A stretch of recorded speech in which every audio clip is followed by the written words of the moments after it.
Assalamualaikum warahmatullahi wabarakatuh. Apa kabar sahabat Al-Fatah yang dimuliakan Allah?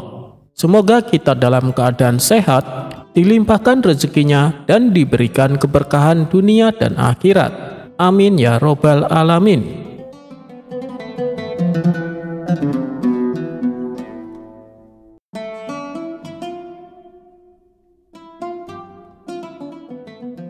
Persoalan yang dihadapi Abu Nawas seakan tiada habisnya.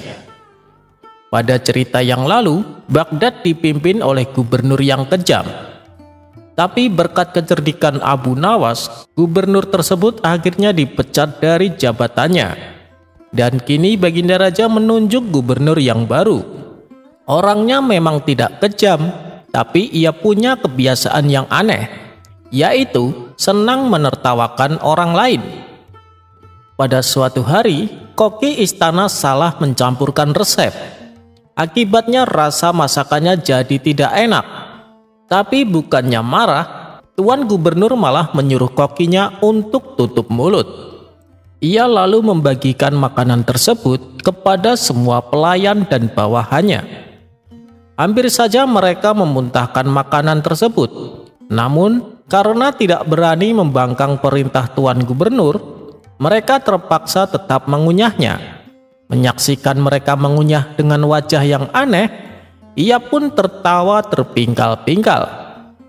Tak puas sampai di situ, ia kemudian mengundang Abu Nawas dan kawan-kawannya untuk menikmati makanan yang tidak enak tersebut. Tentu saja Abu Nawas dan kawan-kawan juga merasakan hal yang sama. Mereka terpaksa mengunyah dengan ekspresi wajah yang tak karuan. Bagi Tuan Gubernur ini sungguh menggelikan. Ia pun tak kuasa menahan tawanya. Hingga pada suatu hari, Abu Nawas berniat menghadap Tuan Gubernur. Kedatangannya kali ini untuk mengundangnya meresmikan sebuah masjid yang baru saja dibangun. Tentu saja aku akan hadir, asalkan kamu mau memakai baju yang kuberikan padamu, kata Tuan Gubernur. Baju pemberian gubernur pasti bagus, aku sungguh beruntung, pikir Abu Nawas yang langsung mengangguk tanda setuju. Mata Abu Nawas lalu ditutup, kemudian ia dipakaikan baju baru tanpa diberi kesempatan untuk berkaca. Kau tampak gagah dan pantas Abu Nawas, semua orang pasti akan memandangmu. Sekarang silahkan pulang, besok aku pasti akan datang, kata Tuan Gubernur sambil menahan tawa. Abu Nawas pun merasa sangat senang dan bangga. Ia pulang dengan riang gembira. Dan benar saja, di sepanjang perjalanan, semua orang terpana memandang penampilannya. Hal ini membuat Abu Nawas semakin percaya diri. Setibanya di rumah, sang istri langsung berkata kepadanya, "Apa-apaan kau ini? Memalukan. Lekas copot bajumu dan basuh mukamu dengan air." Mendapati reaksi berbeda dari istrinya, Abu Nawas merasa penasaran. Ia pun segera berkaca dan tampaklah kedua pipi Abu Nawas berwarna hitam. Dan ketika bajunya dilepas, di belakangnya terdapat tulisan "Aku orang bodoh." Kurang ajar, dasar gubernur somplak, aku telah dikerjai olehnya.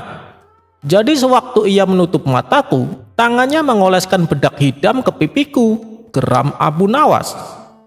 Sementara itu, Tuan Gubernur tertawa terbahak-bahak di istananya sendiri. Ia tak bisa membayangkan bagaimana Abu Nawas ditertawakan orang-orang yang melihatnya. Keesokan harinya, setelah Tuan Gubernur meresmikan pembangunan masjid, ia berjalan menghampiri Abu Nawas. "Nanti sore datanglah ke istanaku, ada sesuatu yang penting ingin kubicarakan," kata Tuan Gubernur. Abu Nawas pun mengiyakannya, namun dalam hati ia berkata, "Kali ini aku jangan sampai tertipu olehnya. Aku harus tetap waspada." Singkat cerita, pada sore harinya duduklah Abu Nawas bersama gubernur di istananya yang megah. "Apa yang ingin Tuan bicarakan? Katakanlah," tanya Abu Nawas mulai curiga. Akan tetapi, dugaan Abu Nawas keliru. Tuan Gubernur justru berbicara serius mengenai kondisi rakyat Baghdad. Ia meminta kepada Abu Nawas untuk mendata orang-orang miskin supaya bisa mendapatkan bantuan. Tak hanya itu, Tuan Gubernur juga berencana mendirikan madrasah-madrasah gratis agar anak-anak Baghdad bisa mendapatkan pendidikan. Perbincangan kedua orang ini pun menyita waktu lumayan lama, sehingga tak terasa waktu sudah beranjak malam. Baiklah Tuan Gubernur, berhubung pembicaraan kita sudah selesai, saya mau pamit pulang, kata Abu Nawas. Tapi ini sudah larut malam Abu Nawas, kenapa tidak menginap di sini saja? Tawar sang gubernur. Apa tidak merepotkan? Tanya Abu Nawas. Kenapa merepotkan? Istana ini dibangun dari uang rakyat Abu Nawas, jadi kamu berhak untuk menginap di sini, balas Tuan Gubernur. Mendengar hal itu, Abu Nawas yang tadinya benci setengah mati, kini berubah menjadi rasa kagum. Tidak kusangka, di balik sifat usilnya yang kelewatan, ternyata dia adalah gubernur yang peduli dengan rakyatnya, gumam Abu Nawas. Abu Nawas pun dengan senang hati menerima tawaran untuk menginap di istana. Maka, diantarlah Abu Nawas ke sebuah kamar yang sudah disiapkan. Ketika ia membaringkan tubuhnya di ranjang, beberapa menit kemudian tubuhnya merasakan gatal-gatal. Rupanya, ranjang tersebut telah ditaburi bubuk gatal. Ia pun mencoba mencari bedak untuk mengobatinya. Dan bedak yang ia cari berada di atas meja. Segera saja ia menaburkan ke seluruh tubuh. Namun, bedak tersebut juga merupakan jebakan. Karena ternyata bedak yang ia pakai sudah dicampuri bubuk bersin. Sehingga dalam waktu semalaman ia bersin terus-menerus. Kurang ajar, tunggu saja nanti pembalasanku, kata Abu Nawas geram. Seminggu kemudian terdengar kabar Tuan Gubernur akan mengadakan pesta syukuran atas tahun kelahirannya. Semua warga diundang, baik pejabat maupun rakyat biasa, tak terkecuali Abu Nawas. Disinilah Abu Nawas mulai melancarkan aksi balas dendamnya. Sehari sebelum pesta dilaksanakan, Abu Nawas berpura-pura ingin membantu segala macam persiapan pesta. Tentu saja niat Abu Nawas ini disambut baik oleh Tuan Gubernur. Dan hari yang dinanti-nanti pun telah tiba. Ketika acara pesta berlangsung, Tuan Gubernur tampil dengan jubah kebesarannya yang membuat hadirin berdecak kagum. Namun kekaguman mereka seketika berubah menjadi tertawaan. Tuan Gubernur tak menyadari hal ini. Ia mengira bahwa mereka tertawa karena gembira. Ayo, nikmati semua hidangan ini, kata Tuan Gubernur mempersilahkan. Begitu pula dengan Tuan Gubernur. Namun tak berapa lama, Tuan Gubernur memuntahkan kembali makanannya. Sementara orang-orang tampak asik memakannya dengan lahap. Kenapa rasanya tidak enak dan menjijikkan? Padahal hidangannya sama dengan mereka, pikir Tuan Gubernur. Kemudian ia pun memilih untuk tidak ikut makan. Ia berjalan menuju kursi singgasananya. Tapi ketika ia mulai duduk di atas singgasana, tiba-tiba pantatnya merasakan gatal-gatal yang teramat sangat. Hal ini membuatnya bertingkah seperti orang aneh. Ia menggaruk-garuk pantatnya sampai dengan posisi menungging. Para tamu undangan yang hadir spontan tertawa dibuatnya. Setelah rasa gatalnya agak mereda, ia mengambil sapu tangan untuk mengelap keringat di wajahnya. Kejadian tidak mengenakan kembali dialami. Tanpa sebab, ia bersin terus-menerus hingga acara pesta selesai. Ketika pesta telah berakhir, para tamu undangan pun satu persatu menyalaminya. Terima kasih atas jamuannya, wahai Gubernur tolol, kata tamu pertama. Begitu pula dengan tamu kedua dan seterusnya. Mereka semua mengatakan hal yang sama. Kurang ajar, kalian berani-beraninya menyebutku seperti itu, bentak Tuan Gubernur. Tapi bukankah Tuan yang meminta kami memanggil demikian? Coba baca tulisan di punggung jubah Tuan, balas mereka. Akhirnya Tuan Gubernur mulai menyadari bahwa ada seseorang yang telah mengerjainya. "Ulah siapa ini? Ayo, mengaku!" teriaknya penuh amarah.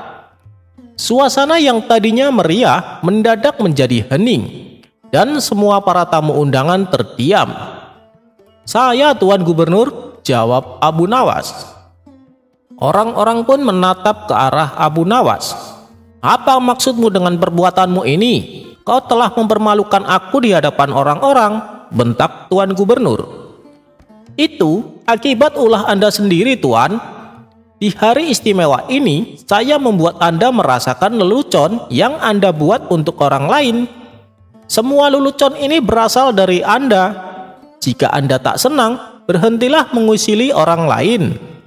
Orang lain pun tak senang dan malu bila diperlakukan demikian," jelas Abu Nawas.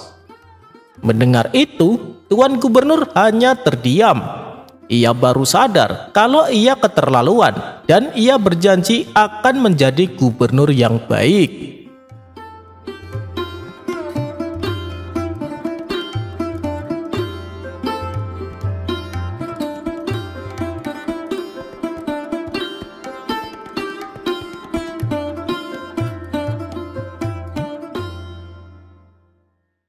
Sobat Radio Malam, salah satu perhatian Abu Nawas terhadap pengemis adalah pengemis itu tidak harus dibantu secara materi, tapi juga harus dibantu dengan memberikan pekerjaan agar dia nanti bisa mandiri dan meninggalkan sifat mengemis tersebut. Dia tidak memberikan makanan maupun uang, melainkan Abu Nawas berusaha mencarikan pekerjaan buat si pengemis itu. Begini kisahnya. Pada suatu ketika, Abu Nawas dikunjungi oleh seorang pengemis laki-laki. Pengemis itu meminta makanan karena sudah lama tidak makan. Namun, Abu Nawas tidak memberikan sesuap nasi atau makanan lainnya yang sangat diharapkan oleh pengemis itu. Akan tetapi, ia malah mengajukan beberapa pertanyaan semata. "Kenapa engkau mengemis? Apa engkau tidak mempunyai pekerjaan?" tanya Abu Nawas. "Maaf Tuan, saya sudah lama mencari pekerjaan, tapi belum juga ada yang mau menerima saya bekerja," jawab pengemis itu. "Lalu, apa engkau mau bekerja sekalipun pekerjaan itu berat?" tanya Abu Nawas. "Asalkan halal, saya mau Tuan," jawab si pengemis. Akhirnya Abu Nawas mengantarkan pengemis itu menemui sahabatnya yang bernama Abu Wardah. Singkat cerita, pengemis itu diminta bekerja untuk mencabut rumput. Ternyata, pengemis itu merupakan seorang pekerja yang sangat rajin dan tangkas. Dalam waktu singkat saja, pekerjaannya pun selesai.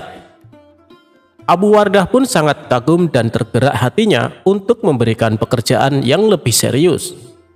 Ia pun meminta pengemis itu untuk memisahkan satu ember kurma menjadi 3 bagian. Yang bagus diletakkan di keranjang pertama, sementara yang lumayan bagus diletakkan di keranjang kedua, dan kurma yang jelek diletakkan di keranjang ketiga. Namun ia lupa tidak memberikan penjelasan kepada pengemis itu tentang perbedaan antara baik dan yang buruk.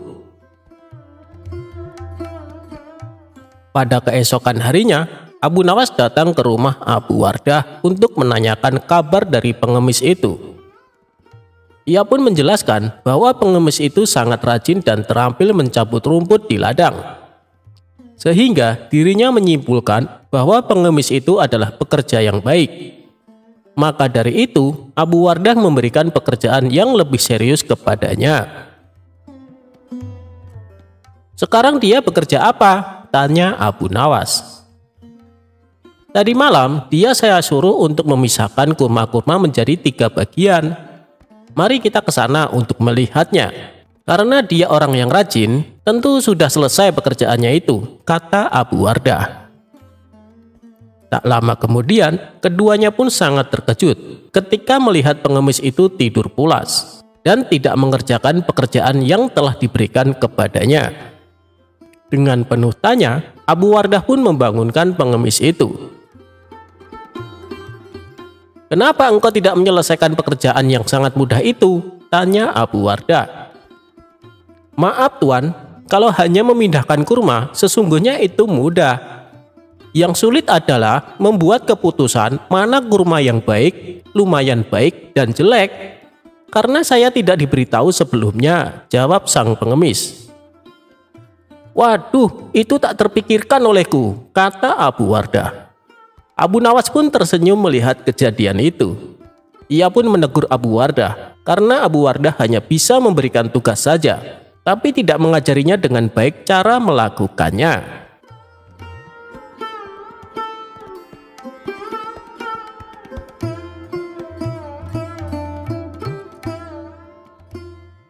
Abu Nawas lolos dari siasat busuk pemilik warung makan. Dikisahkan, Abu Nawas sering bepergian keluar kota untuk tujuan berdagang. Di kota tersebut, Abu Nawas sering mampir di warung makan langganannya. Suatu ketika, Abu Nawas baru saja tiba di kota itu dan seperti biasanya mampir di warung makan langganannya itu.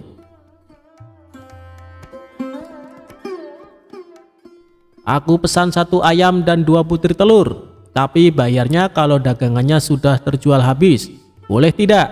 tanya Abu Nawas. "Silahkan Abu Nawas, kamu kan langganan di warung ini." "Tentu saja boleh," jawab pemilik warung. Ketika selesai makan, ia pun pergi untuk menjual dagangannya.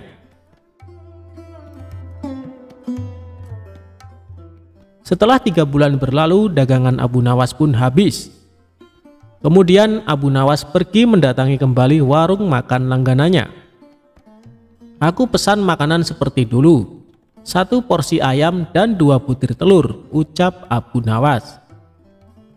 Setelah Abu Nawas selesai makan, ia pun berkata, "Aku minta total tagihannya.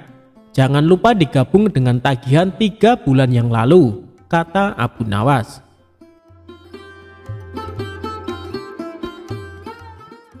Si pemilik warung menghitung tagihannya dan memberikan secari kertas. "Ini total tagihannya, cukup 200 dirham saja," kata si pemilik warung. "Apa? 200 dirham? Hanya untuk 2 porsi ayam dan 4 butir telur, kamu mau memerasku?" tanya Abu Nawas emosi. "Harga ini sudah cukup murah. Coba kau pikir, ayam yang kau makan sejak 3 bulan lalu, jika setiap harinya dia bertelur, maka akan menghasilkan ayam-ayam yang banyak. Dan jika dijual akan menghasilkan ribuan dirham. Tapi aku hanya menyuruhmu membayar 200 dirham saja," kata si pemilik warung. "Ini tidak adil, hanya akal-akalanmu saja," kata Abu Nawas. Mereka berdebat tanpa hasil dan memutuskan untuk menghadap Tuan Hakim.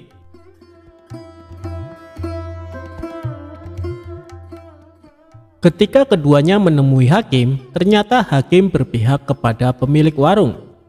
Lalu hakim bertanya, "Apakah kalian berdua menyepakati harga sejak 3 bulan yang lalu?" tanya Tuan Hakim. "Tidak Tuan Hakim," jawab Abu Nawas. "Kalau begitu ayam yang kamu makan kemungkinannya bisa menghasilkan ratusan ayam dan telur," tutur Tuan Hakim. "Ya, itu mungkin saja, tapi kalau ayamnya hidup. Sedangkan ayam yang aku makan sudah mati dan dimasak," balas Abu Nawas. Namun pendapat Abu Nawas tidak dihiraukan oleh Tuan Hakim karena ia cenderung memihak pada pemilik warung. "Aku minta kasus ini ditangguhkan sampai besok pagi karena waktu sudah menjelang sore," pinta Abu Nawas. Permintaan Abu Nawas pun dikabulkan Tuan Hakim. Seharian Abu Nawas memikirkan cara agar bisa memenangkan kasusnya. Pada esok harinya, berangkatlah Abu Nawas menuju tuan rumah hakim. Setibanya di sana, ternyata si pemilik warung sudah datang lebih awal. "Kenapa kau terlambat dan membuat mereka menunggu?" tanya Tuan Hakim. "Maaf Tuan Hakim, tadi ada tamu bisnis. Ia minta biji gandum untuk ditanam. Terpaksa aku harus merebusnya dahulu, dan setelah matang aku berikan kepadanya untuk ditanam. Itulah yang membuatku datang terlambat," kata Abu Nawas. Mendengar itu, Tuan Hakim dan pemilik warung menertawakan Abu Nawas. Lalu dengan nada mengejek, si pemilik warung berkata kepada Abu Nawas, "Luar biasa, aku baru dengar ada biji gandum yang sudah direbus, ditanam, dan kemudian bisa tumbuh." Tuan Hakim dan pengacara tertawa terpingkal-pingkal. Setelah tawa mereka mereda, Abu Nawas berkata, "Itu memang aneh. Tapi kenapa kalian tidak tertawa ketika ada ayam yang sudah dimasak dapat bertelur dan berkembang biak, lalu dipatok harga sebesar 200 dirham?" kata Abu Nawas. Spontan Tuan Hakim dan pemilik warung terdiam, tak sepatah kata pun keluar dari mulut mereka. "Kenapa kalian terdiam? Apa harus aku yang tertawa?" tanya Abu Nawas. Wajah mereka berdua langsung pucat, dan setelah terdiam agak lama, Abu Nawas pun keluar. Dan akhirnya Abu Nawas dapat lolos dari siasat licik si pemilik warung.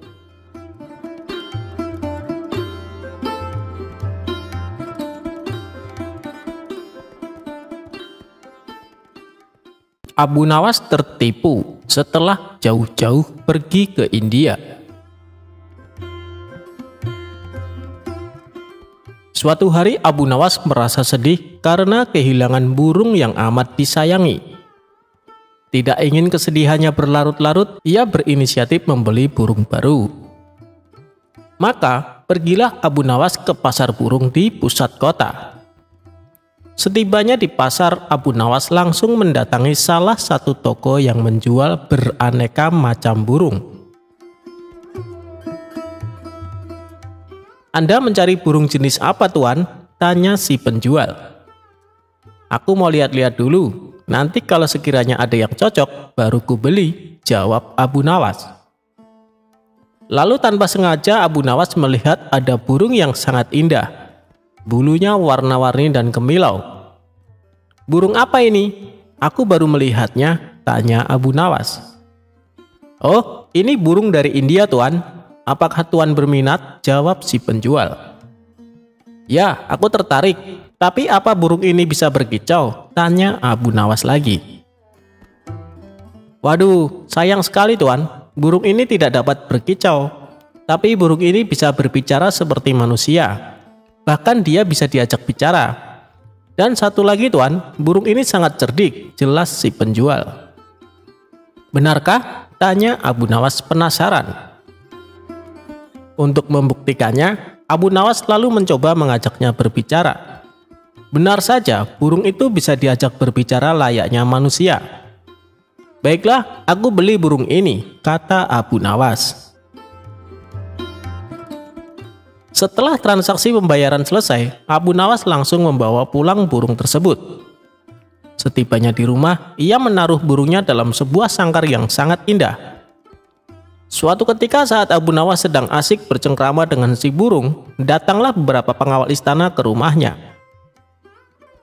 "Tuan Abu Nawas, Anda diperintahkan Baginda Raja untuk menghadapnya sekarang," kata salah satu pengawal. "Oh, baiklah, aku akan segera ke sana. Kalian pergilah dulu, nanti aku menyusul," balas Abu Nawas. Singkat cerita, Abu Nawas pun datang ke istana menghadap Baginda Raja. Ternyata Baginda Raja akan mengutus Abu Nawas pergi ke negeri India untuk suatu keperluan. Sepulangnya dari istana, Abu Nawas langsung berkemas dan bersiap-siap. Tidak lupa dia juga berpamitan dengan burung barunya itu. "Hei burung, aku tahu kau berasal dari India, dan Baginda Raja akan mengutusku ke negerimu. Apa kau punya permintaan? Barangkali kau kangen dengan makanan India, aku bisa membawakannya untukmu," kata Abu Nawas. "Aku mohon dan aku meminta kepadamu, lepaskan aku dari sangkar ini. Itulah permintaanku," jawab si burung. "Wah, kalau itu permintaannya, aku tidak bisa. Aku tidak mungkin melepaskanmu. Aku membelimu dengan harga mahal. Kau sudah menjadi milikku sekarang," ujar Abu Nawas. "Baiklah kalau kau tidak bisa melepasku. Tapi bila permintaan keduaku ini kau penuhi, aku akan sangat senang," balas si burung. "Apa permintaan keduamu?" tanya Abu Nawas. Aku minta tolong kepadamu, jika kau telah sampai ke negeri India, pergilah ke sebuah hutan di desa ini. Kabarkanlah kepada saudara-saudaraku bahwa saat ini aku berada dalam sangkar di rumahmu. Melalui kabar ini, aku berharap mereka tidak gelisah mencariku. Itulah permintaan keduaku, tutur si burung. Memangnya semua burung yang jenisnya sepertimu bisa mengerti bahasa manusia? Tanya Abu Nawas. Ya, mereka yang jenisnya seperti aku bisa mengerti bahasa manusia dan bisa bicara seperti aku, jawab si burung. Baiklah, aku akan berusaha memenuhi permintaanmu kali ini, ucap Abu Nawas. Singkat cerita, sampailah Abu Nawas di negeri India. Ia pun langsung melaksanakan tugas dari Baginda Raja. Setelah tugas-tugasnya selesai, barulah Abu Nawas menuju hutan di desa yang dimaksud oleh burungnya. Tidak disangka-sangka, baru saja memasuki hutan beberapa puluh meter, Abu Nawas melihat sekawanan burung hinggap di sebuah pohon tepat di atas kepalanya. Burung-burung itu mirip dengan burung yang ada di rumahnya. Ia segera saja berkata ke sekawanan burung itu, "Wahai burung, aku ingin menyampaikan pesan dari saudaramu, bahwa saat ini saudaramu terkurung di dalam sangkar yang ada di dalam rumahku. Kalian jangan mencarinya, karena saat ini saudaramu telah menjadi milikku," kata Abu Nawas. Mendengar kabar tersebut, salah satu burung tiba-tiba pingsan dan jatuh mengenai kaki Abu Nawas. Lalu Abu Nawas memungutnya dan membolak-balik badan si burung. Aneh, burung ini mendadak mati. Mungkin ia kaget karena mendengar kabar saudaranya sedang terpenjara dalam sangkar dan jauh berada di negeriku, kata Abu Nawas dalam hati. Ia tidak mau ambil pusing atas kejadian ini. Hal terpenting, dia telah menyampaikan pesan si burung kepada saudara-saudaranya. Abu Nawas lalu memutuskan berlayar kembali dan pulang ke negerinya. Setibanya di rumah, ia memberitahu burungnya bahwa permintaannya telah disampaikan. "Bagaimana kabar saudara-saudaraku? Apa mereka baik-baik saja?" tanya si burung. "Semuanya baik-baik saja. Tapi ada salah satu burung yang tiba-tiba langsung mati saat mendengar kabar kalau kau sekarang berada di sini," kata Abu Nawas menjelaskan. Mendengar berita yang disampaikan Abu Nawas, burung yang ada di sangkar pun tiba-tiba pingsan dan jatuh. Spontan Abu Nawas menjadi kaget dan segera mengambil burung tersebut. Setelah dibolak-balik, ternyata burungnya mati mendadak. Apa mungkin ini gara-gara mendengar kabar kalau saudaranya telah mati? Ia sangat terkejut sampai mengalami kematian, pikir Abu Nawas. Abu Nawas pun menjadi sedih. Dia lalu menggotong burungnya dan menempatkannya di bibir jendela. Tapi tiba-tiba saja burung itu segera terbang dan hinggap di salah satu pohon di dekat jendela. Sebelum terbang tinggi, si burung berkata kepada Abu Nawas, "Wahai Tuan, ketahuilah bahwa apa yang kau anggap kesedihan bisa jadi merupakan kabar baik bagi yang lain. Mungkin Tuan bersedih karena aku lepas dari sangkarmu, tapi aku bahagia karena bisa lepas dari sangkarmu." Si burung lalu terbang tinggi meninggalkan Abu Nawas. Ternyata benar apa yang dikatakan si penjual burung di pasar. Si burung bukan hanya bisa bicara, tapi juga cerdik. "Aku telah dikelabui oleh burung itu," pungkas Abu Nawas kecewa.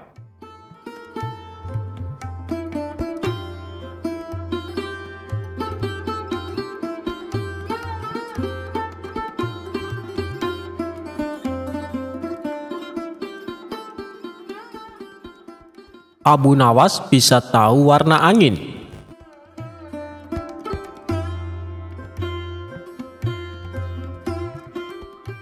Baginda Raja menunjuk kawannya untuk menjabat sebagai gubernur di kota tempat tinggal Abu Nawas. Tapi sayangnya orang yang ditunjuk ini menyalahgunakan jabatannya. Ia sewenang-wenang memerintahkan para prajurit menangkap para sastrawan yang dianggap pintar.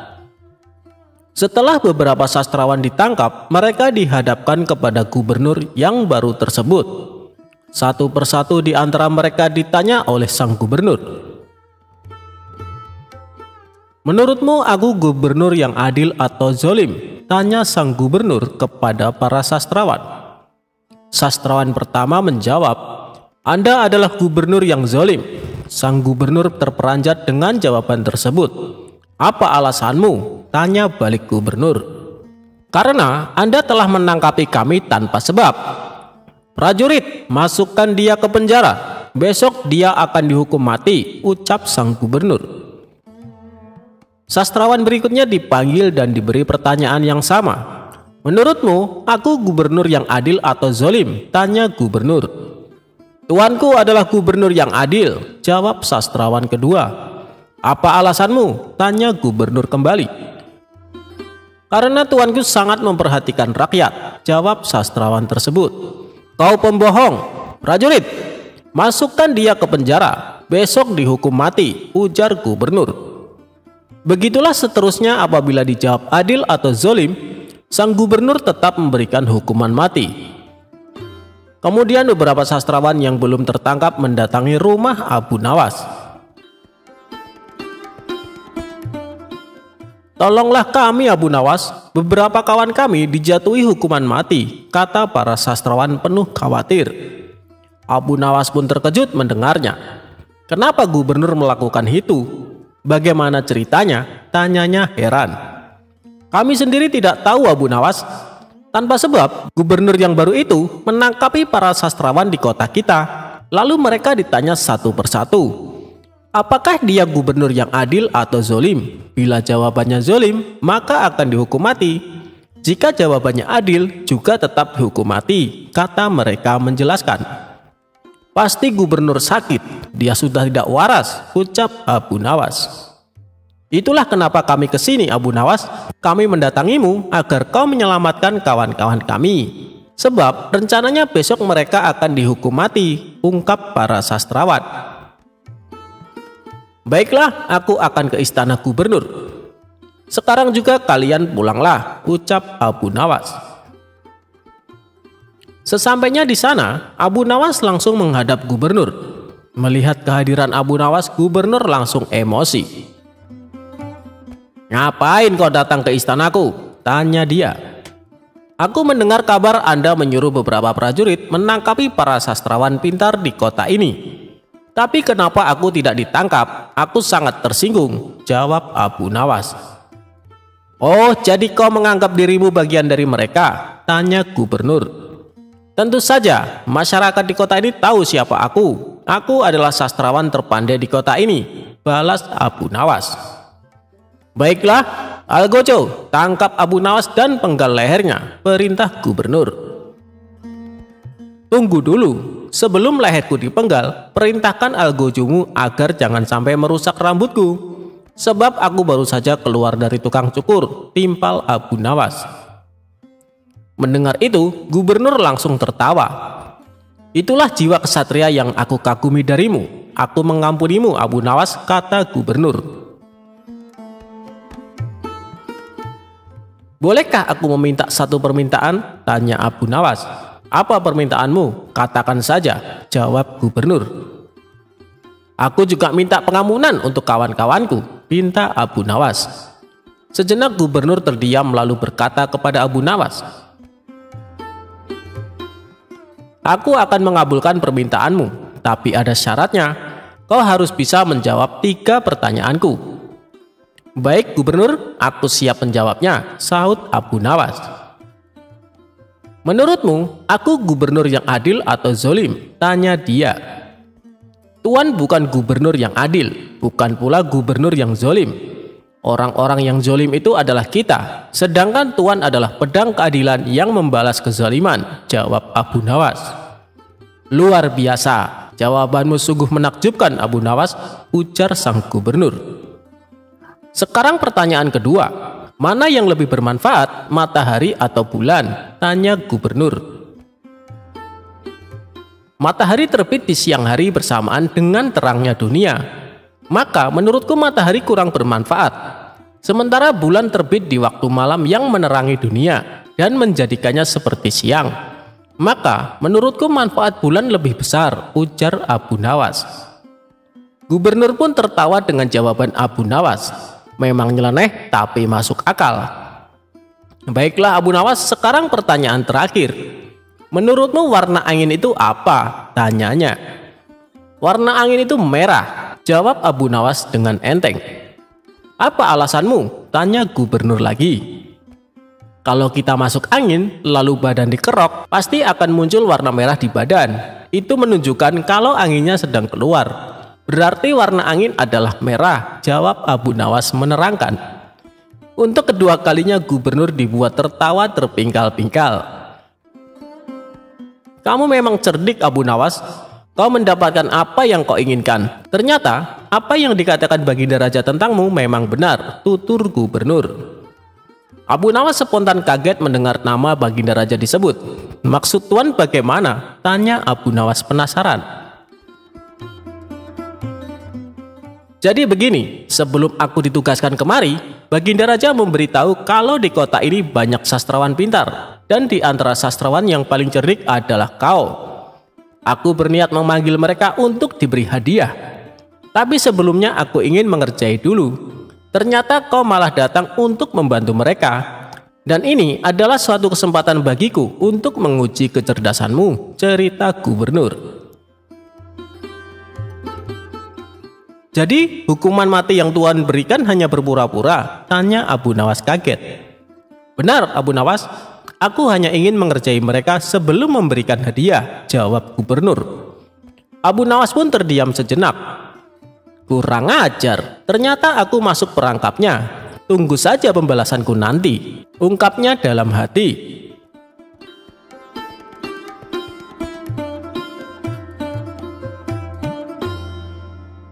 Abu Nawas jualan agama di pasar.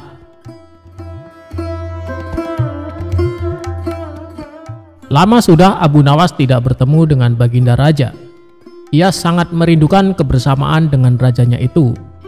Biasanya dalam 1 bulan, Abu Nawas sampai 4 kali dipanggil ke istana untuk menemani sang raja untuk berbincang bersama. Namun sudah hampir 1 tahun Baginda Raja belum juga memanggilnya ke istana. Hingga terbesit dalam benak Abu Nawas jika Baginda Raja sudah melupakan dirinya. Sebenarnya, Abu Nawas bisa saja langsung datang ke istana dan menemui sang Baginda Raja.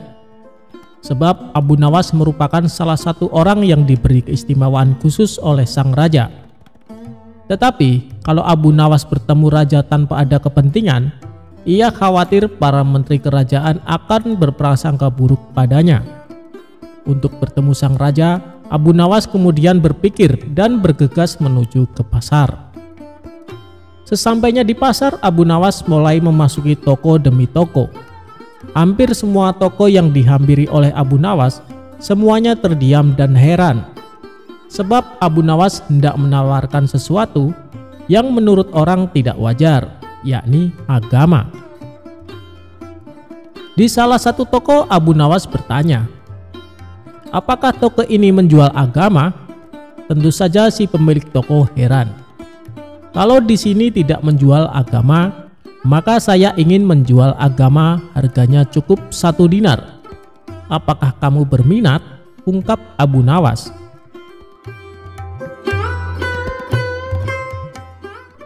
Begitulah seharian Abu Nawas menawarkan agama ke para pemilik toko. Kemudian Abu Nawas berteriak-teriak di tengah pasar sambil berucap, "Agama, agama, ada yang mau membeli agama?" Sontak hal tersebut membuat kaget orang di pasar. Banyak yang menuduhnya telah ateis. Orang-orang lantas membawanya ke hadapan sang raja.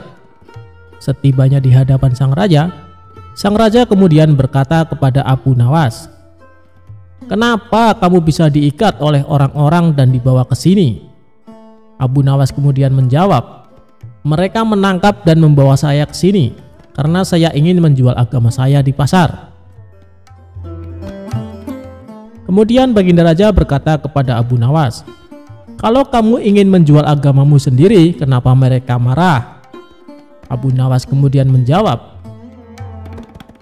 "Jika saya menjual agama saya sendiri, mereka berpikir saya tak lagi punya agama. Jika saya tak lagi punya agama, mereka menyimpulkan saya tidak bisa sholat lagi. Jika saya tidak bisa sholat lagi, mereka menyimpulkan berarti saya tak punya Tuhan. Jika saya tidak punya Tuhan, mereka berpendapat kalau begitu saya ateis. Begitulah cara pengadilan jalanan menghukum saya, ungkap Abu Nawas. Baginda Raja kemudian berkata, jika kamu tidak punya agama lagi karena sudah dijual, bagaimana cara kamu menyembah Tuhan? Ya, saya tinggal masuk ke masjid lalu menunaikan sholat, jawab Abu Nawas. Sang raja kemudian bertanya kembali, loh, kok dengan cara sholat? Kok di masjid? Bukankah itu cara orang Islam beribadah? Berarti kamu masih punya agama, Abu Nawas. Padahal kamu sendiri sudah menjual agamamu. Abu Nawas kemudian bertanya, lantas kalau begitu apa arti agama? Baginda Raja kemudian menjawab bahwa agama adalah seperangkat ajaran yang datang dari langit yang mengajarkan seluruh umat manusia untuk selalu berbuat baik. Mengganggu orang lain sekecil apapun adalah perbuatan tidak baik. Jika setiap orang beragama berbuat baik, maka tatanan hidup bersama umat manusia akan baik dengan sendirinya. Karena tak seorang pun merasa terganggu dengan kehadiran orang lain akibat ajaran agama yang dijalankannya. Kemudian Baginda Raja mencontohkan rukun Islam, mulai dari syahadat, sholat, puasa, zakat, sampai ibadah haji. Semuanya ditujukan untuk kebaikan manusia. Tujuan sholat adalah mencegah perbuatan keji. Jika ia telah melaksanakan sholat, tapi masih berbuat mungkar, maka sholatnya perlu dipertanyakan. Begitu pula dengan puasa yang mengajarkan kita berempati kepada kaum miskin. Sedangkan zakat sendiri sudah pasti disalurkan untuk memperdayakan fakir miskin. Bahkan predikat haji merupakan predikat pribadi yang penuh kebaikan sosial. Jadi begini Abu Nawas, orang yang beragama sesungguhnya selalu melahirkan kebaikan untuk orang lain. Terlebih dalam ajaran agama Islam, kita dilarang memutuskan silaturahmi dengan orang baik, apalagi terhadap sesama muslim. Setelah Baginda Raja menjelaskan pandangannya terkait agama, Abu Nawas tersenyum penuh bahagia. Kalau boleh tahu, apa ancamannya bila memutuskan silaturahmi? Tanya Abu Nawas. Orang yang memutuskan silaturahmi tidak mendapat rahmat dari Allah. Itulah tujuan saya kemari Baginda Raja, agar saya bisa terus menjalin silaturahmi dengan paduka yang mulia, jawab Abu Nawas. Lantas apakah kamu masih ingin menjual agama? Tanya sang raja. Abu Nawas kemudian bertanya pada sang raja, wahai raja, siapa sih sebenarnya orang yang pantas menjual agama? Kalau menurut sang raja, orang yang pantas menjual agama adalah orang yang memanfaatkan agama untuk kepentingan pribadinya. Dengan sigap Abu Nawas berkata, tepat sekali paduka, seperti halnya para pejabat dan politikus. Meski yang dilakukan oleh Abu Nawas terlihat konyol, tetapi maksud dan tujuannya benar-benar penuh makna. Lebih-lebih di zaman yang seperti ini, banyak orang tanpa ragu apalagi menjelang pemilihan umum, banyak yang menggunakan atau memanfaatkan agama demi kepentingan politik. Agama tidak lagi dimaknai sebagai jalan spiritual atau prinsip hidup yang mampu membuat kebaikan kepada sesama. Sebagaimana yang disampaikan oleh sang raja, bahwa agama seperangkat ajaran yang datang dari langit, yang mengajarkan seluruh umat manusia untuk selalu berbuat baik. Jika agama sudah kehilangan ruh spiritualnya sebagai jalan hidup, maka sudah benar apa yang dilakukan oleh Abu Nawas. Agama layaknya sebuah barang murah yang dijual ke sana dan kemari.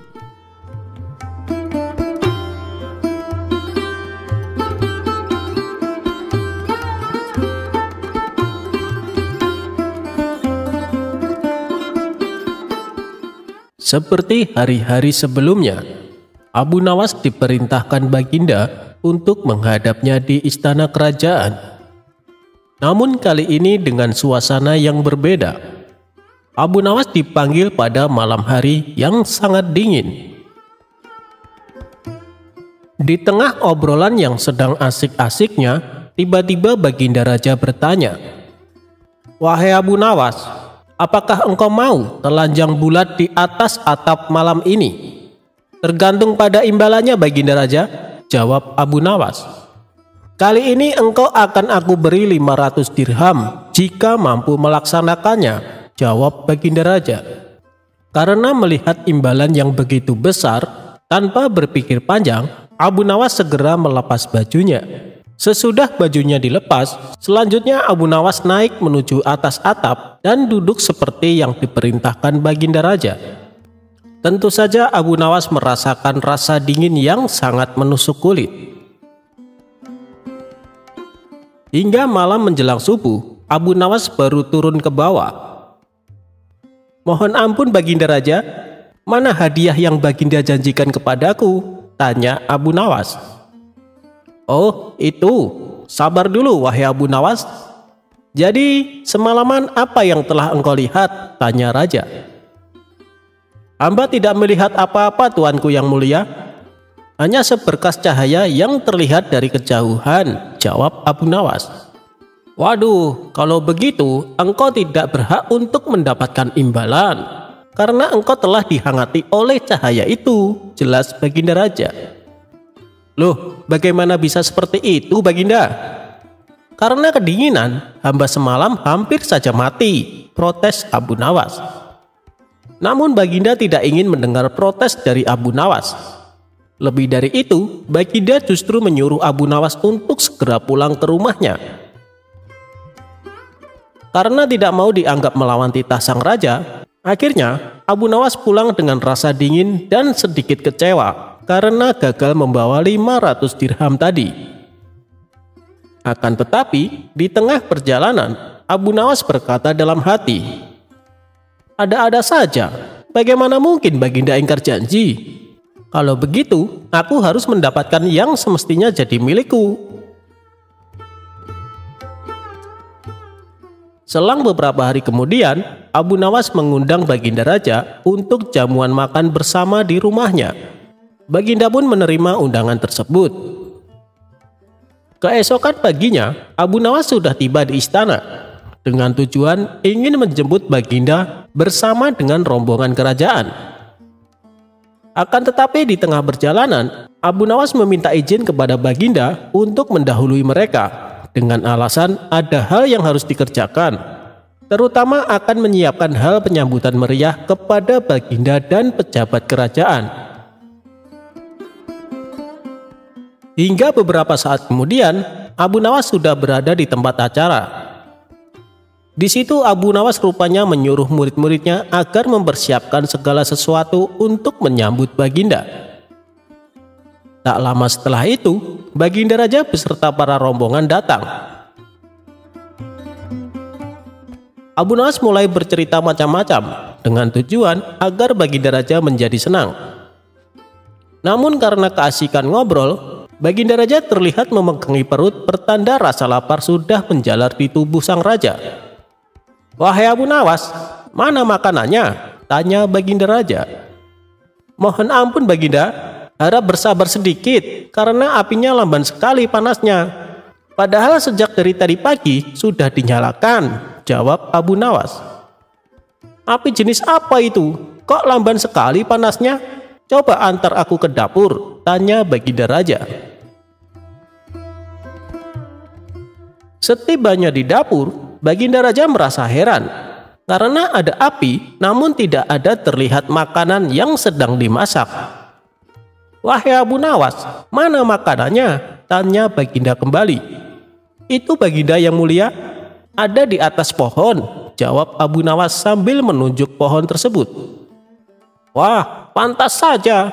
Bagaimana mungkin bisa matang kalau yang dimasak di atas sana, sedangkan apinya ada di bawah? Itu terlalu jauh jaraknya," kata Baginda Raja merasa heran. "Ini sama saja Baginda dengan kasusku beberapa hari lalu. Bagaimana tubuhku ini bisa dihangatkan oleh cahaya yang berada di kejauhan?" jelas Abu Nawas. Mendengar penjelasan Abu Nawas membuat Baginda Raja tertawa lebar. Baginda kemudian menyuruh pengawalnya untuk memberikan 2 kali lipat dari hadiah yang pernah dijanjikan, yaitu 1000 dirham.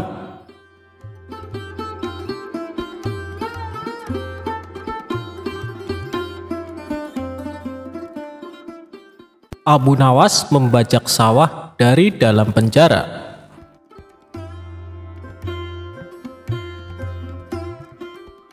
Berawal dari sebuah keteledoran yang tidak bisa ditoleransi pihak kerajaan, Abu Nawas menjadi buronan Baginda Raja. Dia pun mengerahkan prajuritnya untuk menangkap Abu Nawas di rumahnya. Tibalah prajurit istana di rumah Abu Nawas. Mereka melihat Abu Nawas dan istrinya sedang mencangkul di ladang yang akan ditanami kentang. Baru mencangkul beberapa meter saja, tanpa ampun para prajurit menggelandang Abu Nawas ke penjara istana. Abu Nawas sedih karena ladangnya belum selesai dicangkul. Ditambah, sang istri tidak mungkin kuat mencangkul sendirian. Di dalam penjara, Abu Nawas berpikir keras agar istrinya tetap bisa menanam kentang. Kalau tidak, musim tumbuhnya kentang akan berlalu begitu saja. Kemudian, ia memanggil seorang penjaga penjara. "Wahai penjaga, saya ingin menulis surat rahasia untuk istriku di rumah tentang sesuatu yang sangat penting," kata Abu Nawas yang menyampaikan bahwa suratnya itu tidak boleh dibaca oleh siapapun. Si penjaga penjara tersebut langsung melaporkan keinginan Abu Nawas kepada Baginda Raja. Baginda Raja menyetujuinya. Penjaga penjara langsung mengambilkan kertas dan pena untuk Abu Nawas. Abu Nawas menulis dalam suratnya, "Wahai istriku, janganlah engkau sekali-sekali menggali ladang kita, karena aku menyembunyikan harta karun dan senjata di situ. Tolong jangan bercerita kepada siapapun." Tentu saja Baginda Raja penasaran, lalu membaca surat rahasia Abu Nawas untuk istrinya. Setelah mengetahui isi surat tersebut, Raja mengirim banyak prajurit untuk menggali ladang Abu Nawas. Istri Abu Nawas kaget. Prajurit kerajaan ramai-ramai menggali ladangnya. Setelah sekian lama para prajurit menggali di seluruh ladang, namun tidak mendapatkan apa-apa. Justru pekerjaan mencangkul ladang yang selama ini diharapkan Abu Nawas dan istrinya kini sudah selesai dan bisa ditanami kentang. Abu Nawas kembali menyurati istrinya. "Istriku, sekarang engkau bisa menanam kentang tanpa harus menggali tanah." Itulah cerdiknya Abu Nawas. Meski di dalam penjara, ia masih bisa membajak ladangnya.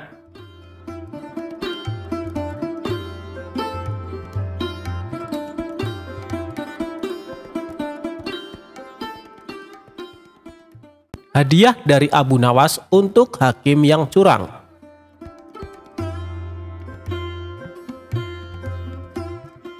Sewaktu-waktu kerajaan sedang dalam keadaan genting, hakim yang dikenal adil baru saja meninggal. Sang raja telah mengajukan hakim pengganti, namun ternyata perilakunya sangat tidak adil. Abu Nawas sebagai pribadi yang kritis akhirnya langsung turun tangan menyelesaikan urusan negaranya itu. Abu Nawas tidak mau jika kerajaan yang menjadi tempat berdiskusi dengan Baginda Raja menjadi tempat kemaksiatan dan ketidakadilan. Abu Nawas yang mengetahui negaranya sedang diterpa darurat krisis akhirnya turut prihatin. Ia berinisiatif untuk menyadarkan para hakim itu dengan caranya sendiri. Hingga pada sewaktu-waktu, Abu Nawas mendatangi seorang hakim untuk mengurus suatu perjanjian. Tetapi hakim di kota Abu Nawas selalu beralasan tidak punya waktu untuk menandatangani perjanjian tersebut. Kondisi ini terus berlangsung terus-menerus, hingga Abu Nawas menarik kesimpulan bahwa sang hakim minta disuap. Namun Abu Nawas mengetahui bahwa suap menyuap merupakan sesuatu yang diharamkan oleh agama. Maka dari itu, Abu Nawas memutuskan untuk melemparkan keputusan kepada si hakim sendiri.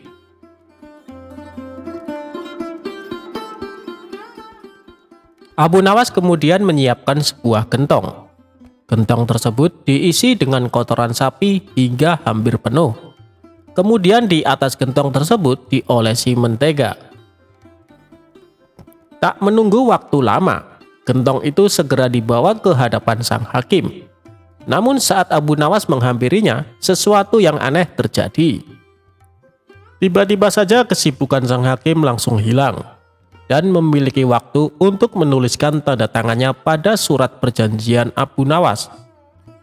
"Wahai Tuan Hakim, apakah boleh saya memberi gentong mentega itu sebagai ganti tanda tangan Tuan?" tanya Abu Nawas mengelabui. Sang hakim menjawab sambil mengamati gentong itu. "Ah, engkau jangan terlalu dalam memikirkannya," kata si hakim dengan sedikit tersenyum. Tak lama setelah itu, hakim tersebut lantas mencolek sedikit mentega dengan ujung jarinya lalu mencicipi. "Wah, enak sekali mentega ini," kata sang hakim. "Memang betul Tuan, sesuai dengan ucapan Tuan." "Jangan terlalu dalam mencolek menteganya," jawab Abu Nawas. Abu Nawas kemudian segera meninggalkan kantor sang hakim setelah mendapatkan tanda tangan si hakim. Beberapa saat setelah itu, sang hakim pulang dengan hati yang riang gembira karena mendapat satu gentong berisikan mentega itu. Setibanya di rumah, sang hakim memanggil istri dan anak-anaknya untuk makan bersama. Pada mulanya mereka sekeluarga sangat menikmati mentega itu. Tetapi begitu lapisan mentega itu habis, mereka mulai memakan kotoran sapi. "Aduh, apa ini? Baunya kok sangat busuk seperti kotoran hewan," kata hakim. Hakim lantas teringat perkataan Abu Nawas.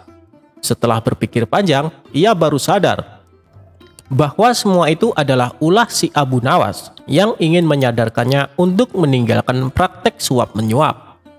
Tampaknya ia merasa bersalah atas sikapnya selama ini. Hingga keesokan harinya, ia mendatangi rumah Abu Nawas dan meminta maaf atas kegilapannya selama ini.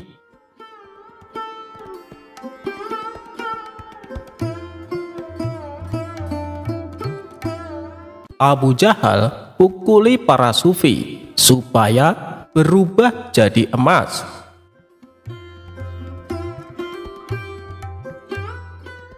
Berawal dari adanya seorang pedagang sukses bernama Abdul Malik. Ia dikenal sebagai orang baik dari negeri Khurasan. Kekayaannya yang berlimpah selalu dimanfaatkan untuk bersedekah. Abdul Malik kerap mengundang orang-orang miskin untuk makan bersama di rumahnya. Sampai ada suatu hari, dia menyedekahkan hampir semua hartanya dan merasakan kelegaan yang jauh lebih nikmat dibandingkan ketika memberi hanya sebagian kecil. Kelegaan itu membuatnya memutuskan menggunakan tiap harta miliknya untuk kesejahteraan fakir miskin. Abdul Malik membebaskan hatinya dari segala kekayaan duniawi dan berserah diri kepada takdir Allah Subhanahu wa Ta'ala. Suatu ketika saat sedang menunaikan sholat, Abdul Malik melihat sosok gaib muncul dari lantai kamarnya.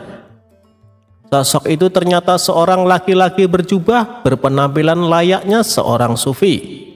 Laki-laki misterius tersebut menghampiri Abdul Malik dan berkata, "Wahai Abdul Malik, manusia murah hati dari Khurasan, aku adalah dirimu sendiri karena engkau telah berbuat kebajikan yang sungguh mulia. Kau mampu melepaskan diri dari kekayaan tanpa merasa menjadi orang hebat. Oleh karena itu, aku menganugerahkan kau dari sumber anugerah yang sejati. Ketahuilah, setiap hari dengan cara ini aku akan muncul di depanmu. Saat itu pukullah aku dan aku akan berubah menjadi emas. Ambillah emas itu sebanyak yang kau mau. Tak perlu khawatir kau akan menyakitiku, sebab yang kau ambil akan diganti dari sumber segala anugerah." Setelah berkata demikian, sosok itu pun lenyap seketika.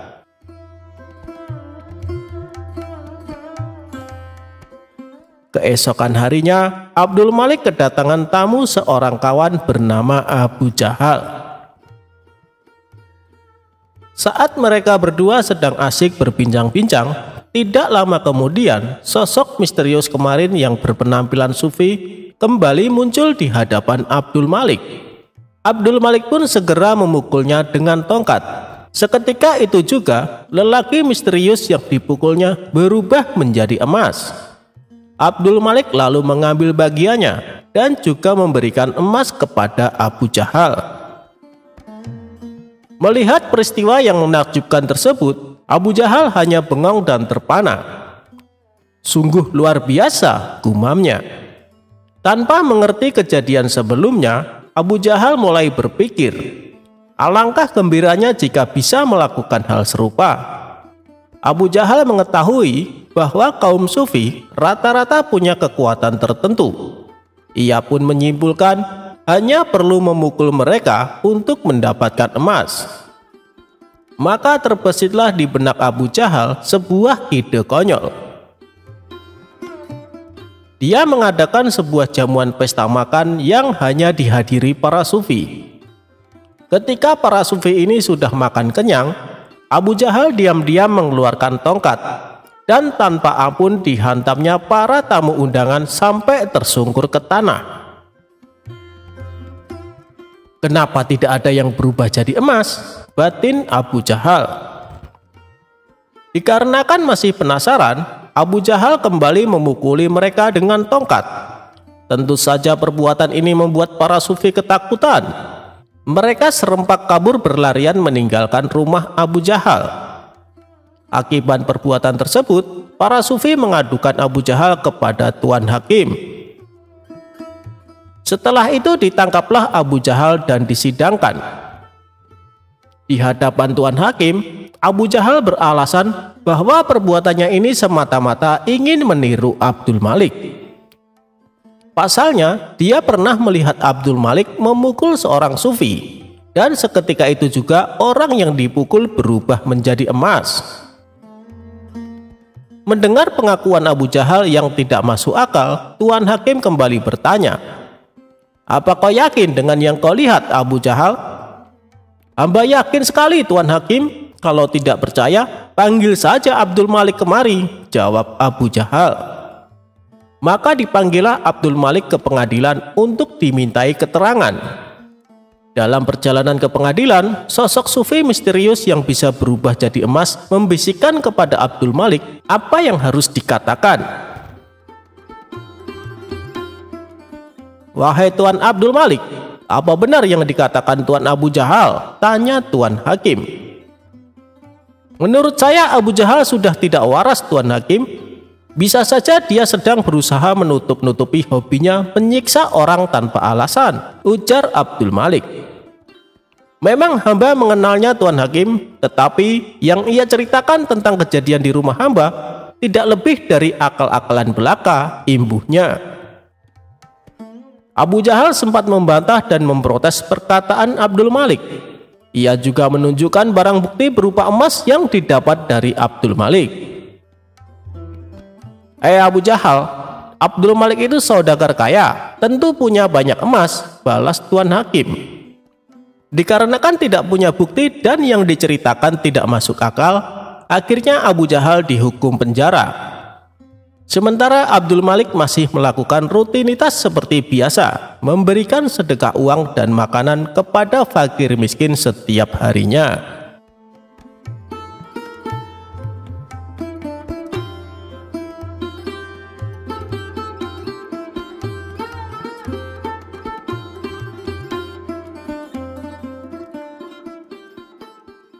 Ajaran Abu Nawas cukup berserah diri. Rezeki akan mendatangimu.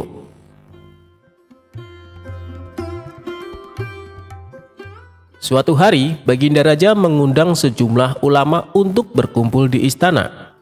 Tentu saja termasuk Abu Nawas. Raja mengundang Abu Nawas dan para ulama untuk membahas berbagai hukum Islam. Dengan begitu, Raja tetap bisa menimba ilmu tanpa harus meninggalkan kediamannya. Ulama fikih menyampaikan keilmuan seputar halal haram dalam hukum agama Islam. Ulama tauhid menyampaikan keilmuannya seputar keesaan Allah Subhanahu wa Ta'ala beserta kekuasaannya yang meliputi alam semesta. Begitu juga dengan ulama lainnya. Setelah masing-masing ulama menyampaikan ilmu sesuai bidangnya, tibalah giliran Abu Nawas. Dikarenakan bingung harus menyampaikan apa, Abu Nawas pun berkata, "Ampun Paduka yang mulia, apa yang ingin Paduka dengar dari hamba? Hamba rasa para ulama ini sudah menyampaikan semuanya." "Kalau menurutmu demikian, baiklah, berarti sekarang waktunya tanya jawab," ucap Baginda Raja. "Abu Nawas, apa yang kau ketahui mengenai rezeki?" tanya Baginda Raja. "Kita semua pasti meyakini bahwa rezeki datang dari Allah Subhanahu wa Ta'ala. Sebagaimana dalam firman-Nya, tidak ada suatu binatang melata pun di bumi melainkan Allah lah yang memberi rezekinya," jelas Abu Nawas. "Rezeki itu bisa datang dari mana saja Paduka. Kita sebagai manusia cukup bertawakal dengan benar. Niscaya rezeki akan datang kepada kita. Lakukan yang menjadi bagianmu. Selanjutnya biarlah Allah yang mengurus lainnya." Ini berdasarkan hadis Nabi yang berbunyi, "Andai kalian bertawakal kepada Allah sebenar-benar tawakal, niscaya Allah akan memberikan rezeki kepada kalian sebagaimana Dia memberikan rezeki kepada burung yang pergi dalam keadaan lapar, lalu pulang dalam keadaan kenyang," papar Abu Nawas. Ternyata pandangan Abu Nawas mengenai rezeki tidak sama dengan para ulama yang hadir. "Wahai Abu Nawas, seandainya seekor burung tidak keluar dari sangkarnya, bagaimana mungkin ia akan mendapatkan rezeki?" tanya salah satu ulama. "Untuk mendapatkan rezeki dibutuhkan usaha dan kerja keras Abu Nawas. Rezeki itu tidak datang sendiri, melainkan harus dicari dan didapatkan melalui sebuah usaha," timpal ulama yang lain. Tapi Abu Nawas bersikukuh dengan pendapatnya, sehingga terjadilah sedikit perdebatan di antara mereka. Tidak ingin debat berkepanjangan, Abu Nawas lalu berkata, "Begini saja, besok kita berkumpul lagi di sini dan buktikan pendapat kalian di hadapan Paduka Raja." Para ulama itu pun sepakat dengan tawaran Abu Nawas tersebut. Abu Nawas dan para ulama kemudian pamit kepada Baginda Raja meninggalkan istana. Setelah berpamitan kepada Baginda Raja, Abu Nawas pun segera pulang ke rumahnya, sebab ia harus mengajar murid-muridnya. Sementara para ulama tersebut sibuk mencari cara untuk membuktikan pendapat mereka. Sampai pada akhirnya saat berjalan pulang menyusuri sebuah desa, para ulama melihat penduduk setempat sedang panen buah kurma. Kemudian terbesitlah niatnya untuk membantu warga tersebut. Setelah selesai dengan pekerjaannya, para ulama ini mendapat imbalan beberapa ikat buah kurma dari warga setempat. Mereka senang bukan main. Para ulama itu senang bukan karena mendapatkan kurma, tetapi memiliki alasan untuk menyampaikan kepada Abu Nawas dan Baginda Raja bahwa pendapat mereka soal rezeki adalah benar. "Kita mendapatkan buah kurma karena berusaha dan bekerja, sedangkan Abu Nawas hanya diam di rumah. Mana mungkin dia mendapatkan kurma?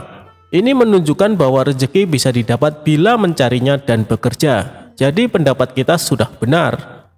Besok kita bawa ini sebagai buktinya. Kita tunjukkan kepada Abu Nawas dan Baginda Raja," kata salah satu ulama kepada kawannya. Maka pada keesokan harinya para ulama ini datang ke istana. Sesampainya di sana, ternyata sudah ada Abu Nawas duduk di hadapan Baginda Raja. Melihat para ulama sudah datang, Baginda Raja segera menyambutnya. "Kemarilah, silakan duduk tuan-tuan," sambut Baginda Raja. Mereka lalu duduk bersebelahan dengan Abu Nawas. Salah satu ulama kemudian berkata, "Ampun Paduka yang mulia, sesuai dengan janji kami membawakan bukti atas pendapat kami. Kami rasa pendapat Abu Nawas kurang tepat. Justru pendapat kamilah yang lebih tepat." Mendengar hal itu, Baginda Raja pun bertanya, "Bukti apa yang kalian bawa?" Para ulama ini segera menunjukkan beberapa ikat buah kurma dan meletakkannya di hadapan Abu Nawas dan Baginda Raja. Buah kurma ini kami dapatkan karena kemarin kami bekerja membantu warga panen kurma. Jadi mengenai pendapat Abu Nawas yang mengatakan seseorang cukup bertawakal dengan benar nanti rezeki akan datang sendiri, kami rasa pendapat tersebut kurang tepat, Paduka. Pendapat kamilah yang lebih tepat, karena rezeki itu harus dicari. Seandainya kami tidak bekerja membantu warga, kurma ini tentu tidak akan sampai di tangan kami. Sedangkan Abu Nawas kemarin hanya berdiam diri di rumah. Apakah Abu Nawas mendapat kurma seperti kami? Tentu saja tidak, Paduka. Karena kemarin Abu Nawas tidak bekerja, kata ulama menjelaskan. Yang kalian katakan itu benar sekali. Aku sependapat dengan kalian, sahut Baginda Raja. Mendengar itu, Abu Nawas hanya tersenyum serta mengambil kurma dan mencicipinya. Kemudian ia berkata, kemarin aku memang hanya di rumah seharian, karena aku harus mengerjakan tugasku sebagai guru, yaitu mengajar murid-muridku. Hari ini saat kalian bercerita tentang kurma, tiba-tiba saja saya jadi kepingin. Alhamdulillah kalian datang bukan hanya membawa ceritanya, tapi juga buah kurmanya untukku. Bukankah ini juga bagian dari rezeki yang datang tanpa sebab, seperti yang hamba ucapkan dulu, Paduka? Cukup dengan tawakal yang benar kepada Allah, niscaya Allah akan memberikan rezeki. Lakukanlah yang menjadi tugasmu, selanjutnya biarlah Allah yang mengurus lainnya. Hamba melakukan tugas sebagai guru, lalu Allah mengirim kalian membawakan kurma untukku, ucap Abu Nawas tidak mau kalah. Mendengar penjelasan Abu Nawas, para ulama pun langsung tertawa satu sama lain. Kamu memang cerdik, Abu Nawas, puji Baginda Raja.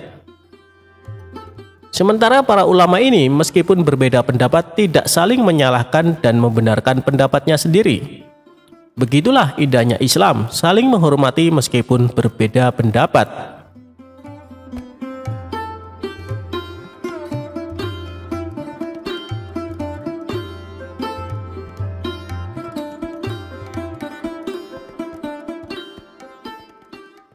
Abu Nawas disuruh mendatangkan ibunya yang sudah lama meninggal.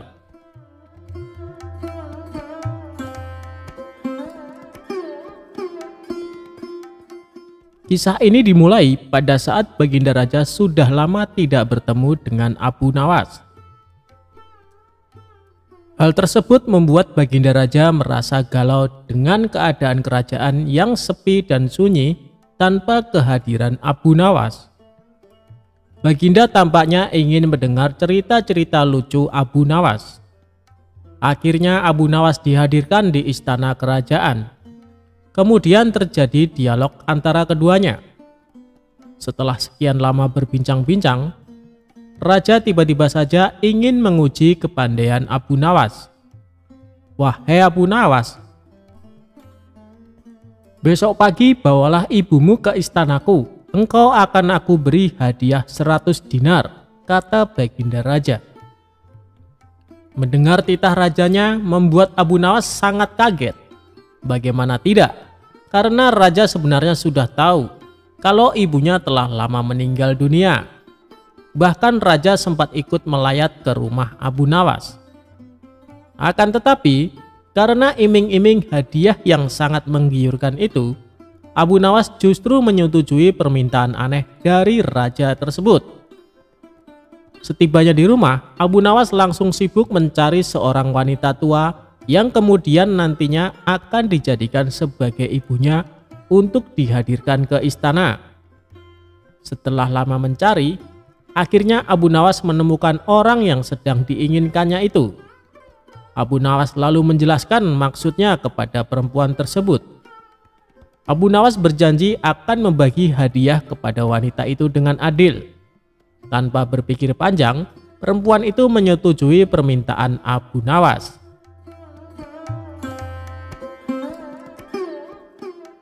Keesokan harinya, pagi-pagi sekali Abu Nawas sudah sampai ke istana. Abu Nawas menuju istana sambil menggendong seorang perempuan tua. Wahai Abu Nawas, itukah ibumu? Tanya Baginda Raja. Benar tuanku yang mulia, ini adalah ibuku. Beliau sudah tua, dan kakinya lemah, sehingga hamba harus menggendongnya ke istana, tutur Abu Nawas.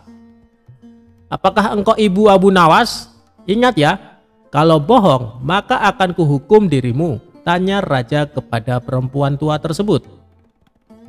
Begitu mendengar ucapan rajanya, perempuan itu terlihat sangat ketakutan, sehingga perempuan itu membuat pengakuan yang sebenarnya, jika semua itu adalah sandiwara Abu Nawas untuk mendapatkan hadiah dari Baginda Raja. Mendengar penjelasan dari wanita tua itu, membuat Baginda Raja tertawa kegirangan. Baginda akan menghukum Abu Nawas dengan 100 kali pukulan sebagai hukumannya. Karena engkau berjanji kepadaku akan membawa ibumu ke istana, aku juga berjanji akan memberimu hadiah 100 dinar. Namun sangat disayangkan, kali ini engkau tidak bisa memenuhi janjimu, sehingga engkau harus dihukum dengan 100 kali pukulan, kata Baginda Raja. Abu Nawas yang dari tadi hanya diam, sekarang ia dalam posisi terdesak. Ia segera memutar otaknya agar terhindar dari hukuman. Tak lama setelah itu, ia sudah menemukan cara ampuh untuk lepas dari hukuman tersebut. Wahai tuanku yang mulia, sebelumnya hamba sudah berjanji dengan perempuan tua itu akan membagikan hadiah yang akan Paduka berikan dengan sama rata. Karena sekarang hamba dihukum 100 kali pukulan, jadi yang 50 pukulan saya terima, sedangkan yang 50 pukulan lagi tolong diberikan kepada perempuan tersebut, kata Abu Nawas. Dalam hati Baginda bergumam, jangankan dipukul 50 kali, dipukul 1 kali saja perempuan tua ini tidak akan mampu berdiri. Akhirnya Baginda mengambil keputusan bahwa uang yang 50 dinar diberikan kepada perempuan tua itu. Dalam keadaan tersebut Abu Nawas menyela rajanya. Ampun beribu ampun Paduka, jika ibuku telah mendapat hadiah dari Paduka, tidak adil kiranya kalau anaknya ini dilupakan begitu saja, protes Abu Nawas.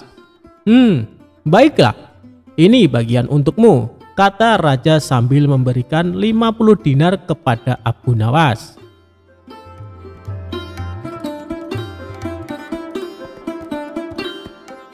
Kisah Abu Nawas memang selalu bikin ketawa. Pada suatu hari, ketika sedang duduk bersama kawan-kawannya, ia kemudian memberi sebuah nasihat tentang bahaya fitnah. Dalam ajaran agama Islam, dijelaskan bahwa fitnah lebih kejam dari pembunuhan. Kemudian, salah seorang kawan bertanya kepada Abu Nawas, "Wahai Abu Nawas, bukannya fitnah hanya dilakukan oleh mulut, tidak mengakibatkan cacat, tidak pula mengeluarkan luka yang dapat mengeluarkan darah, tapi kenapa dianggap lebih kejam dari pembunuhan?" ujar salah seorang kawannya. Sedangkan pembunuhan bukan mengakibatkan cacat, tapi sampai menghilangkan nyawa seseorang, sambung kawan itu lagi. Abu Nawas pun menjawab bahwa dampak yang ditimbulkan dari fitnah sangatlah besar, bahkan bisa mengakibatkan peperangan. Kawan Abu Nawas yang bertanya itu makin penasaran dengan penjelasan tersebut. "Masa sih Abu Nawas? Bisakah kau buktikan ucapanmu itu?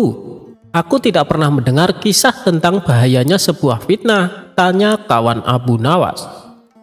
Abu Nawas lalu menerangkan sebuah kisah yang pernah diceritakan oleh Hamad bin Salamah radhiyallahu anha.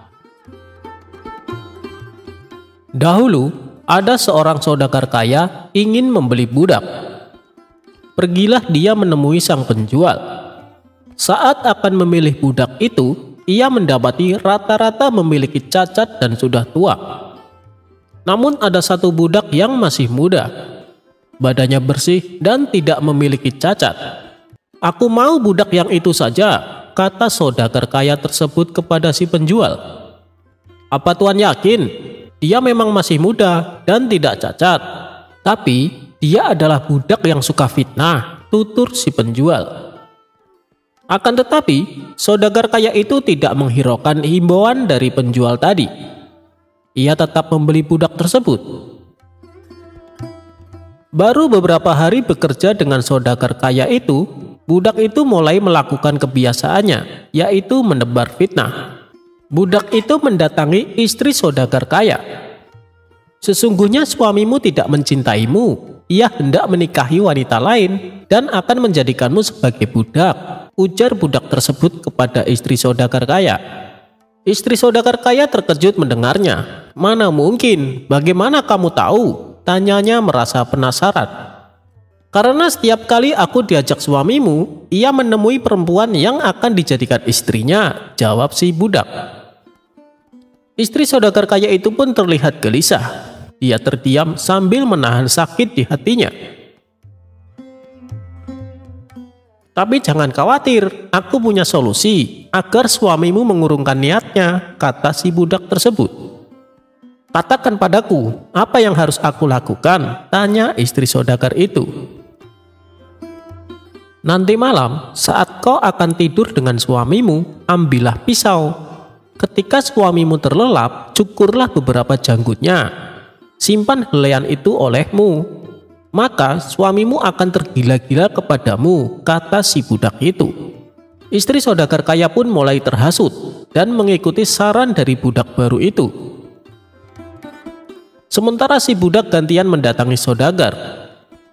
Wahai tuan, sesungguhnya istri tuan telah berselingkuh dengan laki-laki lain dan dia ingin membunuh tuan serta menguras harta Anda, kata si budak.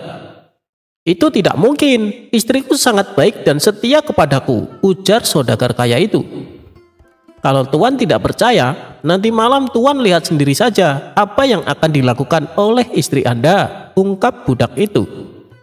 Memang nanti malam apa yang akan dilakukan istriku? Tanya saudagar kaya. Tuan tidak boleh lengah, pura-pura tidur, tapi jangan tidur sungguhan, kata si budak mewanti-wanti. Rupanya, saudagar kaya itu pun terhasut oleh omongan dari budak barunya. Malam pun tiba. Saudagar kaya mengikuti instruksi yang disarankan budaknya tersebut. Saudagar kaya itu pun pura-pura tidur. Sang istri menghampiri dengan membawa sebilah pisau. Saat istrinya akan mencukur janggut saudagar itu, ternyata saudagar mengira sang istri akan membunuhnya. Ia langsung merebut pisau itu dan menancapkannya ke tubuh sang istri. Istri saudagar pun tewas di tangannya sendiri. Kematian istrinya itu pun membuat pihak keluarga dari istrinya tidak terima. Apalagi tuduhan perselingkuhan kepada mendiang istrinya ternyata tidak terbukti. Akhirnya pihak keluarga istri saudagar kaya itu pun membunuh saudagar tersebut. Namun pihak keluarga dari saudagar kaya itu ternyata tidak terima juga karena saudagar meninggal dengan cara yang keji, sehingga menyulut peperangan antara dua kubu keluarga itu, yaitu pihak keluarga istri dan pihak keluarga suami. Sedemikian kejinya perbuatan fitnah itu. Karena sangatlah membahayakan, sehingga dari kisah ini kawan-kawan Abu Nawas dapat memahami bahaya dari sebuah fitnah.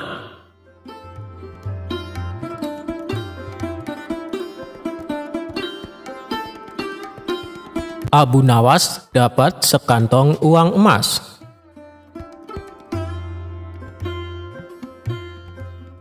Suatu hari, Abu Nawas menemukan sekantong emas. Dan kala itu negerinya sedang mengalami masa paceklik. Banyak yang gagal panen dan pasar sepi pembeli. Tentu saja kondisi ini sangat mempengaruhi kehidupan rakyatnya. Banyak warga yang mengalami kesusahan termasuk Abu Nawas. Dia dan istrinya terkadang harus berpuasa karena tidak ada makanan.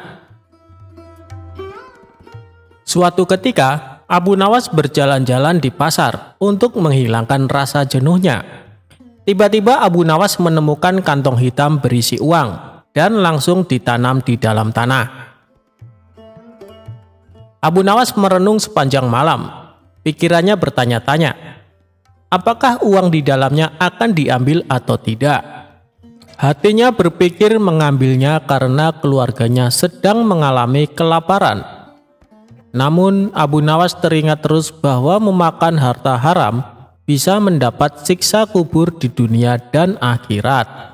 Akan tetapi dirinya juga teringat hadis Nabi yang mengatakan Allah Subhanahu wa Ta'ala memberimu hadiah tanpa kamu minta, maka terimalah hadiah itu, jangan kamu tolak. kemudian infakkanlah. Ketika mengingat hadis tersebut, Abu Nawas berkata kepada diri sendiri, sungguhkah ini hadiah dari Allah Subhanahu wa Ta'ala? Dan hadiah itu bagi orang yang menemukan uang tersebut. Namun hal itu tidak menjadikan Abu Nawas membuka kantong temuannya dan masih menunggu barangkali pemiliknya akan datang. Hari pun berlalu, dan ketika Abu Nawas kembali berjalan-jalan di pasar, mendengar seorang saudagar laki-laki kaya sedang mengumumkan bahwa kantongnya hilang. Wahai para penduduk negeri, barang siapa yang menemukan kantong hitam berisi uang 1000 dinar, maka kembalikanlah dengan jaminan dari Allah Subhanahu wa Ta'ala, ucap saudagar kaya itu. Mendengar hal tersebut, Abu Nawas langsung mendekati saudagar itu. Wahai tuan, negeri kami sedang mengalami masa paceklik. Banyak di antara kami yang hidup miskin. Seumpama uang Anda ditemukan oleh orang yang mengalami kesusahan, maukah tuan memberikan sedikit uang secara halal, ucap Abu Nawas. Berapa yang diinginkannya? Tanya saudagar kaya itu. 1/10-nya tuan, jawab Abu Nawas. Aku tidak akan memberikan sedikit pun. Jika ia tidak mengembalikannya padaku, maka di akhirat nanti akan kutuntut di hadapan Allah Subhanahu wa Ta'ala, ucap saudagar kaya itu. Mendengar perkataan tersebut, Abu Nawas segera kembali ke rumahnya dan menceritakan kepada istrinya bahwa ia telah menemukan pemilik kantong uang itu. Apa yang harus aku lakukan? Apa aku harus mengembalikan uang itu? Tanya Abu Nawas kepada istrinya. Mendengar hal itu, istrinya agak marah. Aku dan anak-anakmu telah menderita kemiskinan bersamamu selama 50 tahun. Bahkan saat ini, kita hanya mempunyai satu pakaian dan dipakai bergantian untuk sholat. Selama hidup, kita belum makan buah dan daging. Datangilah pemilik uang itu dan desaklah dia agar memberikan 1/10 uangnya itu. Jika ia tidak setuju, maka mintalah 1/100-nya. Tapi jika masih tidak setuju, maka mintalah 1/1000-nya, yang berarti menerima 1 dinar. Karena 1 dinar lebih baik daripada tidak sama sekali, ujar sang istri. Mendengar penjelasan istrinya itu, Abu Nawas lalu pergi kembali menemui saudagar kaya di pasar. Hei tuan, sebenarnya sayalah penemu kantong berisi uang. Apakah tuan bersedia memberikan sedikit uang tersebut kepada saya, meskipun hanya 1 dinar? Karena beberapa hari ini keluarga saya belum makan tuan, jelas Abu Nawas. Namun saudagar kaya itu tetap pada pendiriannya untuk tidak memberikan uang tersebut. Maka diajaklah saudagar itu ke rumah Abu Nawas. Setibanya di rumah Abu Nawas menyerahkan kantong tersebut. Benarkah ini kantong tuan? Tanya Abu Nawas. Iya, benar, jawab saudagar kaya tersebut. Kemudian lelaki tersebut membuka kantongnya dan menghitung jumlah uangnya. Jumlahnya masih tetap utuh, yaitu 1000 dinar. Lalu saudagar kaya itu pamit pulang kepada Abu Nawas. Tapi belum juga melewati pintu keluar, tiba-tiba berhenti dan berkata, Wahai orang tua, aku akan menceritakan kepadamu mengenai kantong ini. Ayahku telah mewariskan kepadaku uang 3000 dinar sebelum meninggal. Ayahku berpesan kepadaku untuk membagikan sepertiganya kepada orang yang berhak menerimanya. Dan aku juga disuruh menjual warisan ternak, lalu menginfakkannya. Sebagian lagi akan kugunakan untuk pergi haji. Maka aku pun melaksanakan wasiat itu, dan wasiat untuk membagikan 1/3 uang dari kekayaanku. Uang tersebut aku letakkan di kantong ini, lalu aku pergi ke kota untuk mencari orang yang benar-benar miskin. Namun, aku tidak menemukan seorang pun yang lebih berhak daripada Anda. Maka ambillah uang di kantong ini. Semoga Allah Subhanahu wa Ta'ala memberkahimu, terang saudagar tersebut. Mendengar hal itu, Abu Nawas pun bersyukur kepada Allah Subhanahu wa Ta'ala.